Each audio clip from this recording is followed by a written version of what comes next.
No właśnie, jest Giza przy piłce, jest Lewandowski. Właśnie. Może coś kombinacyjnie zagrają. Tak jest, Mariusz.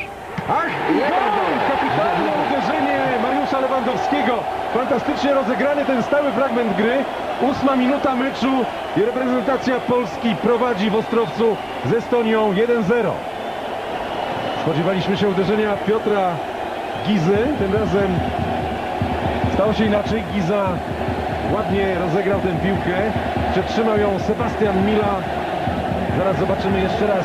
No to końcowy fragment. Wspaniałe uderzenie z dystansu. Zobaczmy. Mariusz Lewandowski. Ta piłka jeszcze się otarła, od którego ogranicza się do pozostania. Mila. Ładne uderzenie. I 2-0. Piękne uderzenie. A więc zdobywamy dziś gole ze stałych fragmentów gry. 57 minuta meczu. Sebastian Mila zdobywa drugą bramkę w spotkaniu z Estonią. I to, co mówiłem, proszę Państwa, przed wykonaniem tego rzutu wolnego, że jest to niebezpieczna odległość, bo można próbować gry kombinacyjnej, ale w momencie, kiedy zostało 6 naszych zawodników w tak zwanym stanie biernym, było wiadomo, że Sebastian będzie próbował uderzyć i to akurat jest jego odległość. Przepiękny strzał, przepiękny.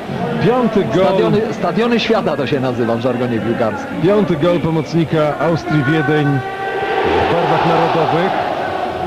Ogromna radość na ławce trenerskiej. No Paweł Janas nieco powściągliwy, ale uśmiechnął się. Jak zwykle powinny Lindpere. Dmitrijew.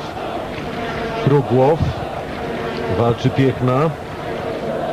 No teraz Głowacki. No to był chyba Błąd. faul. I jest gol dla Estonii. Tarmo Nemelo podał do Ingemara Tevera. Zaraz zobaczymy jeszcze raz tę sytuację. I w 68 minucie Estończycy zdobywają gola kontaktowego. Ingemar Tever. Wykrakaliśmy. Za co Państwa serdecznie przepraszam. Zobaczmy. Błąd Arka Głowackiego. Może jeszcze nie był zbyt rozgrzany. Szkoda, że temu piłkarzowi przytrafiło się takie zagranie. Mądrze rozegrał tę piłkę Nemelo. Nie miał szans Wojtek obronić ten strzał. To było Dokładne podanie bardzo dobre podanie. do Ingemara Tevera.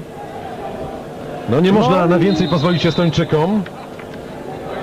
No tak cofnęliśmy się. I mówiliśmy, a Estończycy nie mają nic do stracenia, mogą tylko szukać. Teraz już musi dograć to spotkanie do końca, ponieważ wszystkie zmiany w zespole polskim zostały dokonane. Jeleń tym razem na Bardzo lewej dobrze. stronie. Jeleń!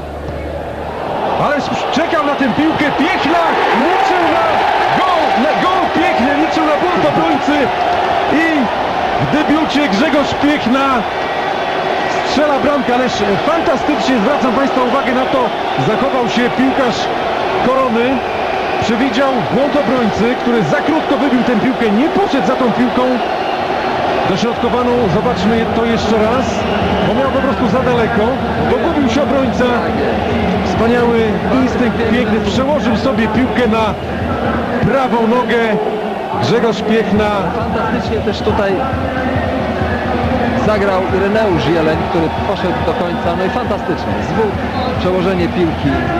Naprawdę. No. Wyobrażam sobie jutro te... Ma facet talent do strzelania. Wyobrażam sobie jutro te tytuły w prasie. Tak, Król Kielc.